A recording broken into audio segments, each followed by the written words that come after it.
Hello and welcome to It's Storytime Kids. Today we're going to read Giraffes Can't Dance by Giles, Andreae and Parker-Rees. Now, I can't tell you how much I love this book. I love this book, and for some reason my little one has taken against it, so I'm not allowed to read this book at home. Therefore, I'm really excited to be able to read it here for you today. Giraffes Can't Dance.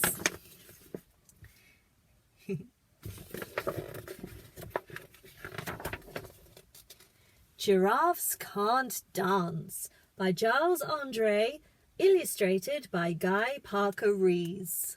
I'm assuming that's Rees and not Reese. And Giles says it's to my cousins at Sandbanks. And Guy says for Fee, John, Rod and Andy. And look at those cute lions dancing cheek to cheek. Here we go. Gerald was a tall giraffe whose neck was long and slim, but his knees were awfully bandy and his legs were rather thin.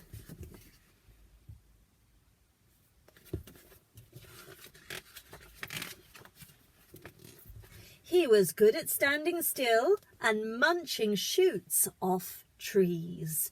But when he tried to run around, he buckled at the knees.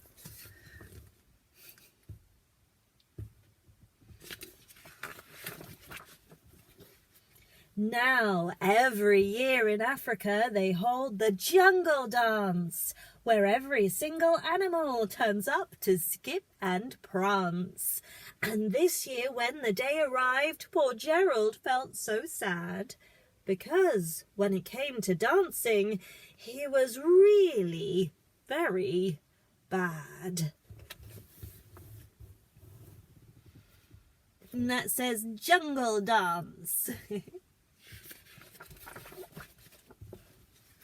The warthogs started waltzing, and the rhinos rock and rolled. The lions danced a tango which was elegant and bold. Oops, sorry kids.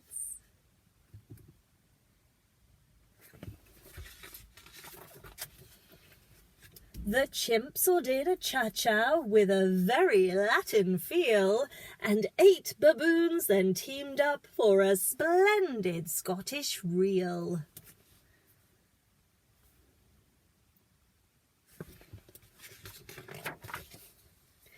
Gerald swallowed bravely as he walked towards the floor, but the lions saw him coming, and they soon began to roar.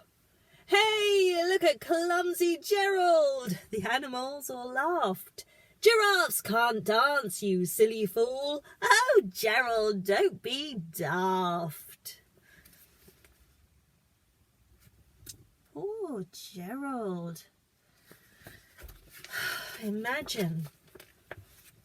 Gerald simply froze up. He was rooted to the spot. "They're right," he thought. "I'm useless. Oh, I feel like such a clot."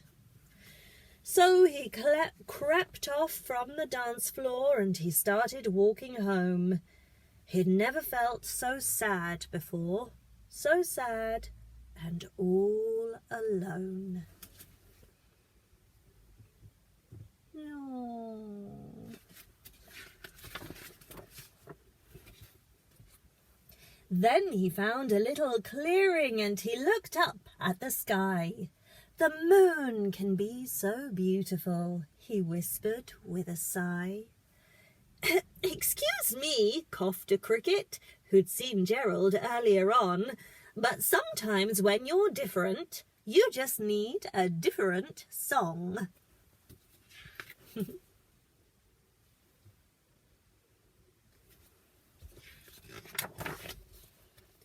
Listen to the swaying grass and listen to the trees. To me, the sweetest music is the branches in the breeze. So imagine that the lovely moon is playing just for you. Everything makes music if you really want it to.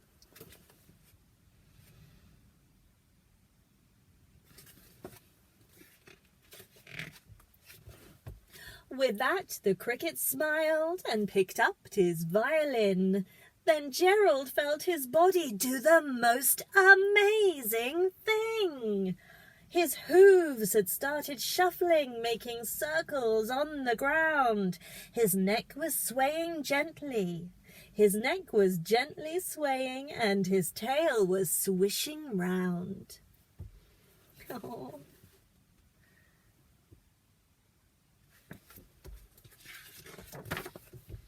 He threw his arms out sideways and he swung them everywhere. Then he did a backward somersault and leapt up in the air.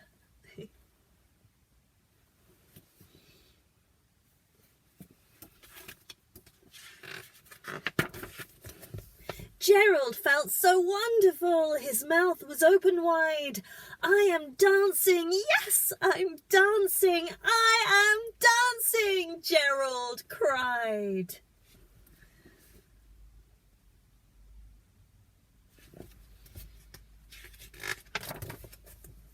Then one by one each animal who'd been there at the dance arrived while Gerald boogied on and watched him quite entranced.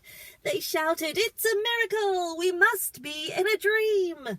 Gerald's the best dancer that we've ever seen!"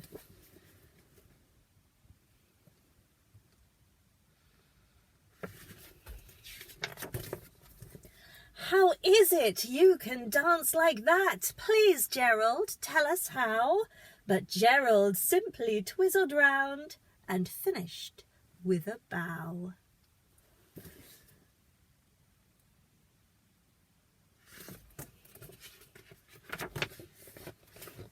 Then he raised his head and looked up at the moon and stars above. "We all can dance," he said, "when we find music that we love." Oh, how wonderful is that, kids? We all can dance.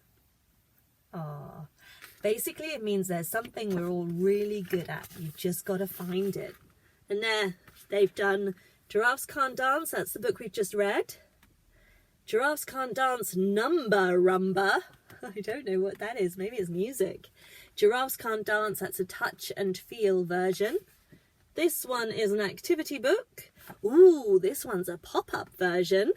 And this looks like a small card book version for little ones, to be able to find it easier to turn the pages. Oh, Giraffes Can't Dance. I can't tell you how much I love this book. I love this book. Giraffes Can't Dance by Gerald, Andreae and Guy Parker-Rees. Oh, thank you for listening, kids, and you all take care now. Bye.